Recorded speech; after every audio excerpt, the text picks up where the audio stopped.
যারা এই মুহূর্তে আমার এই ভিডিওটি দেখছেন সবাইকে শুভেচ্ছা জানিয়ে আজকের আলোচনা শুরু করছি। মাফিয়া সিন্ডিকেটের পতনের পর বাংলাদেশের বিভিন্ন শিক্ষা প্রতিষ্ঠানে, স্কুল, কলেজ, ইউনিভার্সিটি, মাদ্রাসা সহ অন্যান্য শিক্ষা প্রতিষ্ঠানগুলোতেও জোর করে শিক্ষকদের পদত্যাগ করানোর একটা হিড়িক চলছে। জোর করে শিক্ষকদের পদত্যাগ করাতে গিয়ে বিভিন্ন জায়গায় শিক্ষকদেরকে ছাত্ররা বিভিন্নভাবে শারীরিক এবং মানসিকভাবে নির্যাতন করেছেন। সেই নির্যাতনের খবর আমরা সোশ্যাল মিডিয়া এবং মেইন স্ট্রিম মিডিয়াগুলোতে দেখতে পেয়েছি।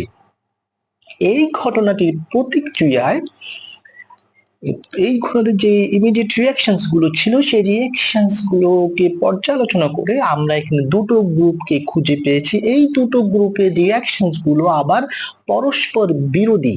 মূলত প্রথমে আমরা এই দুটো গ্রুপের রিয়াকশনস গুলো দেখবো, দেন আমরা আমাদের মতামত দেওয়ার চেষ্টা করব।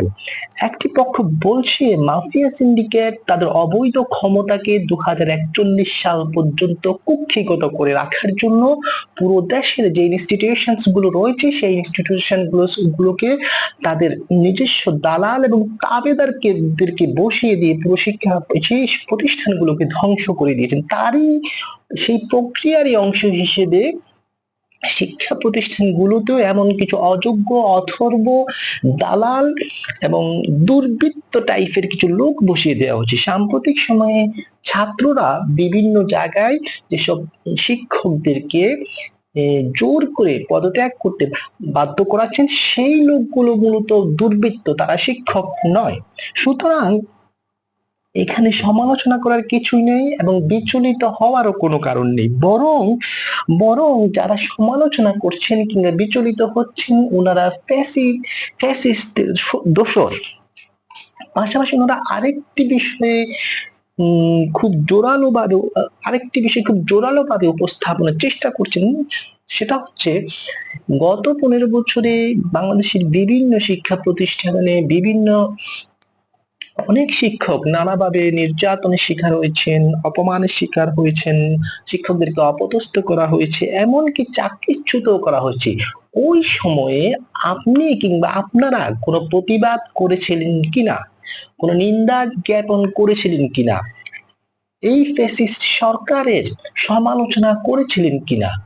কি দেখা যাচ্ছে ওই সময় আপনারা টু শব্দটিও করেননি। তাহলে এই যে একটা ঐতিহাসিক একটা বিপ্লবের মাধ্যমে নতুন একটি সরকার বসার পরে রিফরমেশনের অংশ হিসেবে শিক্ষা প্রতিষ্ঠানগুলোতে ছাত্ররা এই দুর্বৃত্তদেরকে যখন নামাচ্ছে, তখন কেন আপনার প্রতিবাদের ঝড় বসিয়ে দিচ্ছেন? এটা কি ডুয়েল স্ট্যান্ডার্ড নয়? মোটা দাগে যদি আমি বলি, প্রথম পক্ষটির রিয়াকশনস গুলো ঠিক এরকমই ছিল। অন্যদিকে দ্বিতীয় যে পক্ষটি রয়েছেন, ওনারা বলছেন education is the backbone of nation, শিক্ষা জাতির মেরুদণ্ড। আর শিক্ষকরা হচ্ছেন আমাদের জীবনের মেরুদণ্ড। ওনারা আরো বলছেন একটা গাছ যেমন শিকড় ছাড়া টিকে থাকতে পারে না, ঠিক তেমনি ভাবে শিক্ষক ছাড়া আমাদের জীবন টিকে থাকতে পারে না। শিক্ষকরা শুধু আমাদের পুঁথিগত শিক্ষায় শিক্ষিত করেন, ব্যাপারটি মোটেই এমন নয়। পুঁথিগত শিক্ষার পাশাপাশি একজন মানুষ, প্রকৃত মানুষ হিসেবে প্রতিষ্ঠা লাভের জন্য যে নৈতিক গুণাবলী প্রয়োজন, ভদ্রতা, শিষ্টাচার, নৈতিকতা সহ অন্যান্য বিষয়গুলো আমরা আমাদের সম্মানিত এবং শ্রদ্ধেয় শিক্ষকদের কাছ থেকে পেয়ে থাকি। ওনারা আরো বলছেন শিক্ষা হলো আমাদের জীবনের আলো, আর এই আলোর উৎস হলেন আমাদের শ্রদ্ধেয় শিক্ষকেরা। তারপর ওনারা যেটা বলছেন, মানুষ গড়ার কারিগর এবং সমাজ ও রাষ্ট্র গঠনের পথপ্রদর্শক সর্বজন শ্রদ্ধেয় শিক্ষকদের অত্যন্ত ন্যাক্কারজনকভাবে অপমান, অপদস্থ ও লাঞ্ছিত করার মাধ্যমে ছাত্ররা আমাদের শিক্ষা প্রতিষ্ঠানগুলোকে ধ্বংস করে দিচ্ছে। শিক্ষা প্রতিষ্ঠানগুলোতে যে কাঠামো রয়েছে সেই কাঠামোগুলোকে ভেঙে চুরে তছনছ করে দিচ্ছে এবং এই আলোকিত মানুষগুলোকে অপমান, অপদস্থ, লাঞ্ছিত করার মাধ্যমে বাংলাদেশ নামে যে স্বাধীন ও সার্বভৌম রাষ্ট্রটি রয়েছে, সেই স্বাধীন ও সার্বভৌম রাষ্ট্রটির অস্তিত্বকে হুমকির মুখে ফেলে দিচ্ছেন। সুতরাং ওনারা যেটা বলছেন, শিক্ষা প্রতিষ্ঠানে এসব অপকর্মের সাথে যারা জড়িত তারা কোনোভাবেই ছাত্র হতে পারে না, বরং এরা হলো সন্ত্রাসী ও দুষ্কৃতিকারী।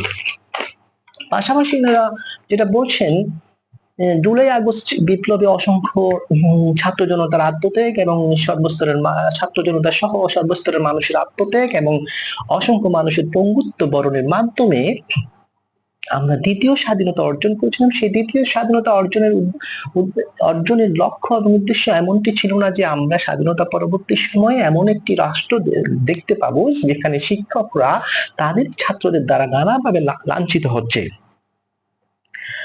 এই গ্রুপের আরেকটি অংশ এরকম যে জুলাই আগস্ট বিপ্লবের উদ্দেশ্য নিয়েও প্রশ্ন তুলছেন। ওনারা বলছেন উন্নয়নের যে স্রোতধারা প্রবাহিত হচ্ছিল, আওয়ামী লীগ সরকার যে উন্নয়নের জোয়ার পুরো দেশে সৃষ্টি করেছিল, সেই উন্নয়নের জোয়ারকে বাধাগ্রস্ত করে বাংলাদেশকে একটি ব্যর্থ ও অকার্যকর রাষ্ট্রে পরিণত করার জন্য জুলাই আগস্ট বিপ্লব সম্পাদিত হয়েছিল।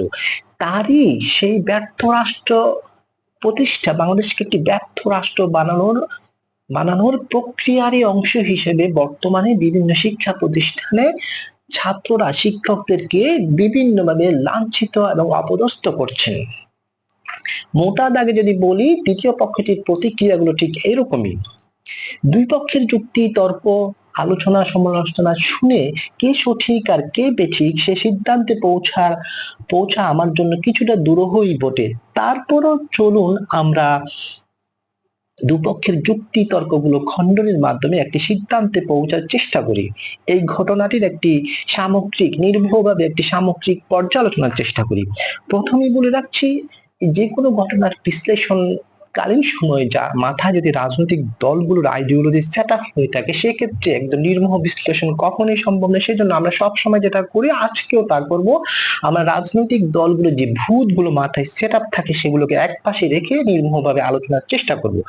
আরেকটি বিষয় আমরা মাথায় রাখবো, সেটা হচ্ছে জার্নালিজম একটি কথা আছে, নিউজ বিহাইন্ড দ্য নিউজ, মানে সংবাদের পেছনেও কিছু সংবাদ থাকে। আমরা পত্র পত্রিকা কিংবা সোশ্যাল মিডিয়ায় যে সংবাদগুলো দেখি, এগুলোর পেছনে অনেক সময় অনেক সংবাদ থাকে। এই ছাত্র কর্তৃক শিক্ষকদের বর্তমানে যেভাবে নানাভাবে অপমান অপদস্থ করা হচ্ছে, এই ঘটনার পিছনে এই জাতীয় কোনো সংবাদ যদি থাকে, সেই সংবাদকেও আমরা সামনে আনার চেষ্টা করব। তবে আজ নয়, আগামী পর্বে। সবাই ভালো থাকবেন, সুস্থ থাকবেন। আল্লাহ হাফেজ।